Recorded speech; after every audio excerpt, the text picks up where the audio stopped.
할렐루야, 성도 여러분 안녕하세요. 오늘은 사무엘상 13장 1절에서 12절 말씀으로 말씀 앞에 드러난 그들의 속사정이라는 제목으로 은혜 말씀 나눠보도록 하겠습니다.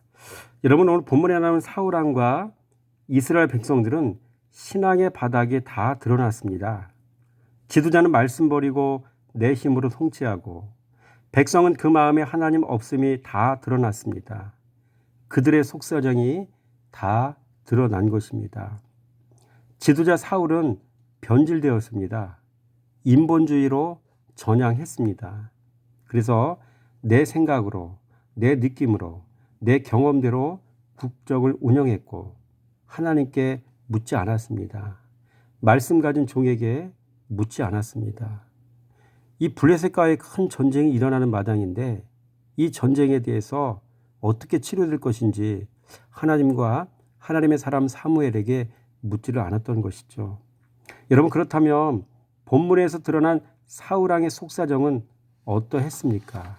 첫째, 사울왕은 하나님을 버리고 인본주의로 전향한 사람이었습니다.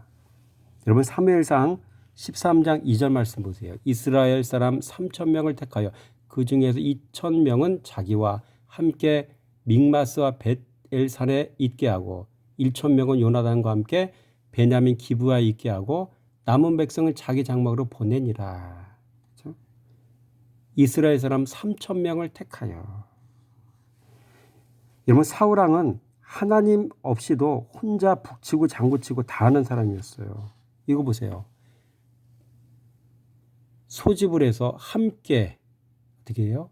또 있게 하고 또 백성은 각기 장막으로 보내고 남은 백성은 보내기도 하고 또 함께 있게도 하고 다 자기가 하는 거 아니에요. 사울왕은 나라의 국정 운영의 주도권은 자기 자신에게 있었던 사람이었어요. 내가 결정하고 내가 시행하는 사람이었죠. 거기다가 사울은 나팔까지 부는 사람이었어요. 여러분, 사무엘상 13장 3절 말씀 보세요. 요나단이 게바에 있는 블렛 사람의 수비들을 치매 블렛 사람이 이를 들은지라 사울이 온 땅에 나팔을 불어 이르되 히브리 사람들은 들으라 하니. 사울왕이 나팔을 부른 거잖아요. 나팔을 불렀잖아요. 그렇죠? 그래서 백성들을 자기의 임의로 소집까지 했어요. 사울왕의 이 모든 행위의 근본 뿌리를 밝혀지는 문구 하나가 있죠. 오늘 본 말씀에 이스라엘 사람 3,000명을 택하여 요 말 있죠. 이 안에 다 숨겨져 있고 나와 있는 겁니다. 여러분, 택하여라는 말은 히브리어로 바르입니다.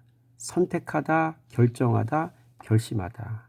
선택과 결정의 주도권이 나에게 있는 사람이라는 뜻입니다. 여러분, 창세기에 나오는 아브라함의 조카 롯이 소돔과 고모라로 옮겨갈 때 롯 자신이 소돔과 고모라를 선택했습니다. 이때 사용된 택하고라는 말도 오늘 본문에서 나오는 택하고라는 말 나오죠. 택하여. 그렇죠? 택하여라는 이 말에 쓰였던 히브리어 바하르와 동일한 말입니다. 롯이 죄악의 도성 소돔과 고모라를 택하여 옮겨갔듯이 사울왕도 하나님 버리고 모든 것을 내 생각으로 행하는 그런 인본주의를 선택한 사람이었던 것이죠. 인본주의를 갈아탄 겁니다. 이렇게. 그래서 여기에서 이 아브라함의 조카 롯과 이 사울왕의 모습이 똑같은 걸 볼 수가 있죠. 둘째로 사울왕은 자신을 위해 하나님도 내 뜻대로 부리려는 사람이었어요. 9절 말씀 보세요. 사울이 이르되 번제와 화목제물을 이리로 가져오라 하여 번제를 드렸더니 사울이 드린 거네, 번제를. 그렇죠? 그래서 사울왕은 제사까지도 자신의 직접 집례를 해버렸습니다. 전쟁에서 이기기 위해 요술방망이 두드리듯 제사장 사무엘 대신 자신의 제사를 집례해 버렸습니다. 셋째, 사울왕은 목적을 위해 수단과 방법을 가리지 않는 사람이었어요. 11절 말씀.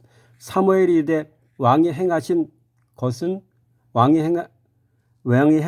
무엇이냐 하니 사울이 이르되 백성은 내게서 흩어지고 당신은 정한 날 안에 오지 아니하고 블렛 사람은 믹마스에 모였음을 내가 보았으므로 백성은 내게서 흩어지고 여러분 사울왕은 동요하는 민심을 잠재우기 위한 입막음용으로 제사를 이용한 것이죠. 목적을 위해 수단과 방법을 가리지 않는 사람이었죠. 그래서 사울왕에게 있어 제사는 자신의 왕권 유지를 위한 하나의 아이템일 뿐이었다는 얘기죠. 여러분 오늘날 우리들의 모습도 비슷하지 않습니까? 예배와 기도가 목적을 위한 수단으로 전락한 지 오래된 거 아닙니까? 우리는 예배와 회개를 내 마음에서 올라오는 무거운 죄책감을 경감하기 위한 용도로 사용하고 있습니다. 예수 이름은 시도 때도 없이 내 마음에서 올라오는 두려움과 염려를 몰아내기 위한 보호 장치일 뿐 아닙니까?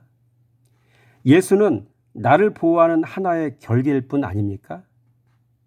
예수 이름을 복종하는 용도로 사용하지 않습니다. 또한 십자가는 단지 나를 보호하는 부적일 뿐 아닙니까? 오늘 이런 본문 말씀을 보면서 우리 자신의 모습이 이와 같지 않는가를 살펴보아야 될 줄 믿습니다. 넷째로 사울왕은요, 말씀으로 인내하는 법을 배우지 못한 사람이었어요. 잘 보세요. 당신은 정한 날 안에 오지 아니하고, 그렇죠? 성도는 말씀 때문에 인내할 줄 알아야 됩니다. 성도는 말씀으로 인내하는 법을 배워야 합니다. 그래야 구원까지 이룰 수 있습니다. 여러분 마가복음 13장 13절 말씀, 또 너희가 내 이름으로 말미암아 모든 사람의 미움을 받을 것이나 끝까지 견디는 자는 구원을 받으리라. 그렇죠? 여러분 구원받는 믿음은 반드시 그 안에 인내하는 여러분 덕목이 필요한 거예요. 그렇죠? 그 착하고 좋은 밭의 핵심이 뭐라고요? 그렇죠? 인내죠. 그렇죠? 다섯 번째로 사울왕은 사람은 두려워해도 하나님은 두려워하지 않는 사람이었어요. 11절 보세요. 백성은 내게서 흩어지고, 백성 흩어지죠. 그 다음에 블레 사람이 믹마스에 모였음을 내가 보았. 블레 사람 대적들 아니에요. 나 죽이겠다 하는 사람들 아니에요. 백성 무섭죠. 블레셋 무섭죠. 근데 어때요? 사무엘에 대해서는 어떻게 돼요? 무서움이 없어요. 사무엘과 함께 하시는 하나님에 대해서는 무서움이 없어요. 그렇죠? 사람은 무서워하는데 죄의 종은 안 무서워하고 하나님도 안 무서워하고, 이게 오늘날 우리들의 모습 아니겠습니까? 여러분 사울왕은 흩어지는 백성과 자신을 대적하여 진친 블레셋은 두려워하면서도 하나님과 하나님의 사람은 두려워하지 않았습니다. 여러분 사람은 말씀 생활 안 하면 자기가 당할 화와 위험을 두려워합니다. 사람은 말씀 생활 안 하면 매사에 늘 초조하고 소심한 채 살아갈 수밖에 없습니다. 반대로 사람은 진리 생활하면 세상과 세상 일에 대해서 담대해질 수밖에 없는 것이죠. 그러나 여러분 사람은 말씀이 들어가면요, 이제 사람 앞에선 당당하지만 말씀 앞에선 두려워 떠는 인생이 돼요. 말씀이 무서운 겁니다. 그렇죠? 여섯 번째로 사울왕은요, 목적을 위해 수단을 정당하는 사람이었어요. 12절 말씀 보세요. 내가 여호와께 은혜를 간구하지 못하였다 하고 부득이하여 번제를 드렸나이다. 사울왕이 이렇게 했다는 얘기잖아요. 부득이하여 번제 드렸다는 얘기 아닙니까? 여러분 돈을 위해 신앙도 팔아먹는 사람, 이런 사람이 다 이과고요. 코로나 때문에 신앙도 팔아먹는 사람이 다 이과인 것이죠. 여러분 이거 아세요? 믿음 없는 사람들의 공통점이 있어요. 우리 뒷면을 잠깐 볼게요. 아브라함이 이르되 이곳에는 하나님을 두려움이 없으니 내 아내로 말미암아 사람들이 나를 죽일까 생각하였습니다.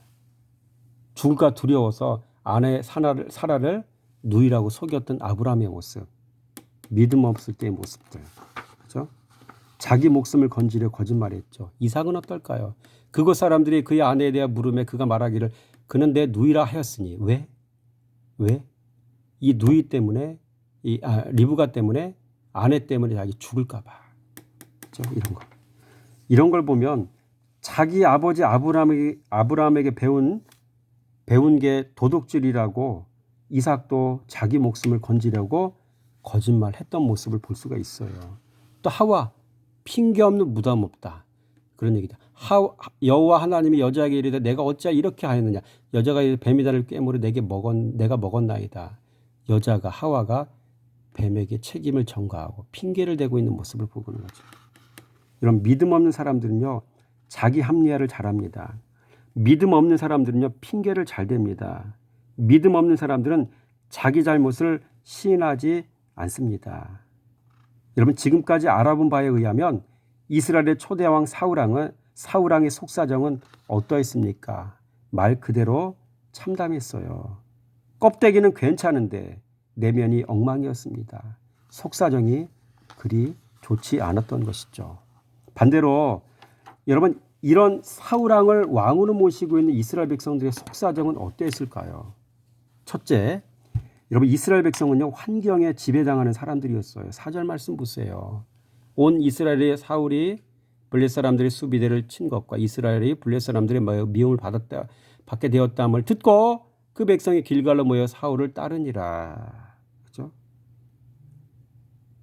이스라엘 백성들이 이스라엘 블레 사람들이 미움을 받게 되었다함을 듣고 여기에 민감하게 반응한 거죠. 여러분, 이스라엘 백성은 환경에 지배받는 사람들이었어요. 환경에 지배당하는 사람들이었어요. 이스라엘 백성은요, 환경을 역행할 수 있는 믿음이 없는 연약한 사람들이었다는 이야기죠. 둘째로 이스라엘 백성은요, 위기 앞에서 엎드려지는 사람들이었어요. 6절 보세요. 이스라엘 사람들의 위급함을 보고 절박하여 굴과 수풀과 바위 틈과 은밀한 곳과 웅덩이에 숨으며 이렇게 이야기하고 있죠.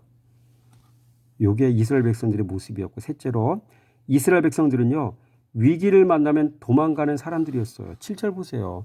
어떤 히브리 사람들은 요단을 건너 갓과 길앗 땅으로 가되, 그렇죠? 요단강 건너서 도망가 버렸다는 얘기 아닙니까 이게? 참 믿음 없는 사람들의 모습들. 넷째로 이스라엘 백성은 사람 앞에서 두려워 떠는 사람이었습니다. 그렇죠? 7절 보세요. 모든 백성은 떨더라. 블레 사람들 때문에 떨었다는 이야기하고 있죠. 환경 앞에서 또 위기 앞에서 사람 앞에서 고난 앞에서 두려워 떠는 사람들. 이게 바로 이스라엘 백성들의 모습이었죠. 여러분 이거 아십니까? 여러분 그 마음에 하나님이 없는 사람들의 전형적인 모습이 어떠한지 여러분 아십니까? 여러분 창세기 3장 10절 말씀 같이 한번 더 볼까요? 여기 넘겨서. 이르되 내가 동산에서 하나님의 소리를 듣고 내가 벗었으므로 두려워해 숨었나이다. 그렇죠? 하와 얘기 아닙니까? 두려워요.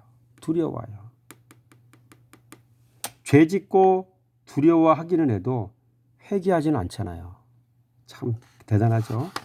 두 번째로 이사야서 51장 14 하늘을 펴고 땅에 기초를 정하고 너를 지은 자 여호와를 어찌하여 잊었느냐. 너를 멸하려고 준비하는 저 학대자의 분노를 어찌하여 항상 종일 두려워하느냐. 학대자의 분노가 어디 있느냐.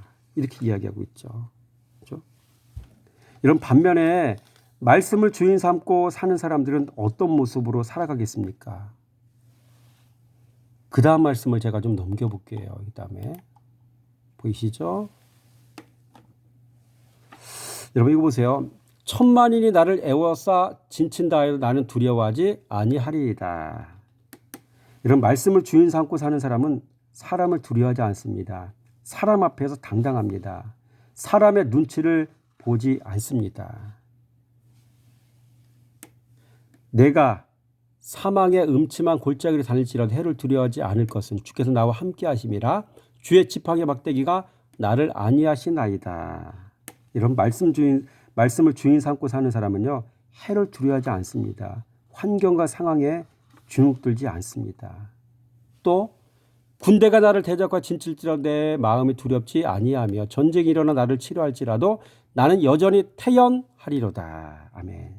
여러분 이런 믿음을 가지시기 바랍니다. 이런 말씀을 주인 삼고 사는 사람은요, 어떤 상황에도 마음이 담대합니다.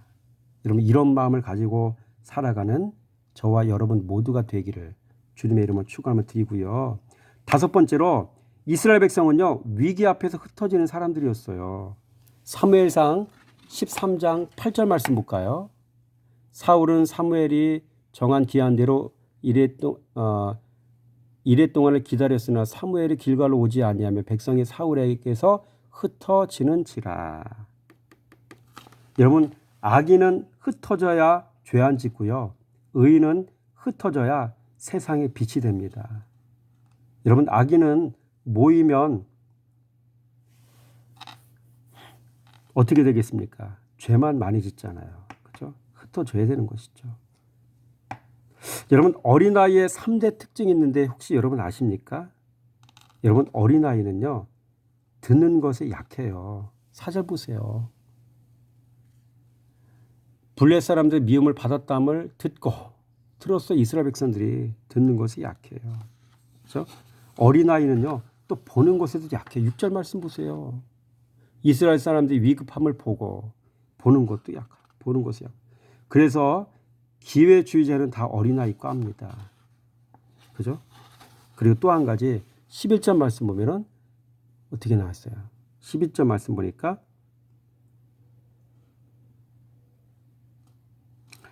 한번 읽어볼까? 11절에 사무엘이 이르되 왕이 행하신 것이 무엇이냐 하니 사울이 이르되 백성은 내게서 흩어지고 당신은 정한 날에 안에 오지 아니하고 블레 사람은 믹마스에 모였음을 내가 보았으므로 보았죠. 또 여러분, 창세기에 하와도 보는 것에 약해서 넘어졌고요. 그래서 사람은요, 시각과 청각에 약한 겁니다. 여러분, 여자는 듣는 것에 약하고 남자는 보는 것에 약하다는 말이 있죠. 보는 거, 듣는 거, 이런 걸 잘 주의하는 것이 신앙의 지혜입니다. 여러분, 또한 어린아이는요, 인내하지를 못해요. 3장 8절 말씀 보세요. 사무엘의 길갈에 오지 아니하며 백성이 사울에게서 흩어진지라. 그렇죠? 왜? 이래 동안을 기다렸으나 안 오니까. 그렇죠? 더 기다려야 되는데 기다리지 못하는 모습들 보는 거죠. 여러분, 착하고 좋은 밭의 핵심은요, 인내입니다. 누가복음 8장 15절 말씀에 보니까요. 여기 보세요. 여기 나오죠. 좋은 땅에 있다는 것은 착하고 좋은 마음으로 말씀을 듣고 지켜 인내로 결실하느니라. 인내. 여러분, 인내가 참 중요한 것을 여기서 알 수가 있는 것이죠. 여러분, 마지막입니다. 여러분, 2년 신앙의 한계가 뭘까요? 2년, 그죠? 2년 신앙의 한계가 뭘까요? 1절 말씀 보니까 우리 읽어봤죠? 2년. 첫째, 2년 신앙은요, 오감에 약해요. 보세요. 듣는 것에 약하고 보는 것도 약하고, 그죠? 또 어디 있을까요? 내가 보았으므로 보는 것도 약하죠. 여러분, 2년 신앙은요, 보는 것에 약하고 듣는 것에 약하고 말하는 것에 약합니다. 이 말은 죄가 들어오는 통로가 다 뚫렸다는 말이에요. 이 사람은 죄가 수습이 안 되는 사람이란 말입니다. 이 사람은 열심히 신앙생활해도 밑빠진 듯에 물 붓기식으로 다 새버리는 허당 신앙 가진 사람이란 말입니다. 또 한 가지, 여러분, 2년 신앙은요, 상황에 약해요. 12절 말씀 보세요. 부득이하여, 사울 왕이 하는 얘기, 부득이하여 번제를 내가 드렸나이다. 그 얘기 아니에요. 여러분, 2년 신앙은요, 분별력이 약해요. 2년 신앙은 여러분, 이렇게 분별력이 없어요. 2년 신앙은요, 결단력이 또 약하고요. 이런 것들이 2년 신앙의 한계라는 거죠. 이게 사울 왕이 2년 동안 잘 견디다가 자신의 진면목이 다 뽀록이 나는 거잖아요. 이게 바라기는 오늘 본문의 말씀처럼 여러분의 삶 속에 여러분 말씀 앞에서 이렇게 우리의 속사정이 드러날 때가 될 때 강하고 담대하고 견고하고 흔들리지 않는 아름다운 성숙한 신앙의 모습을 드러내 보이는 저와 여러분의 신앙이 되기를 주님의 이름으로 축원하며 드립니다.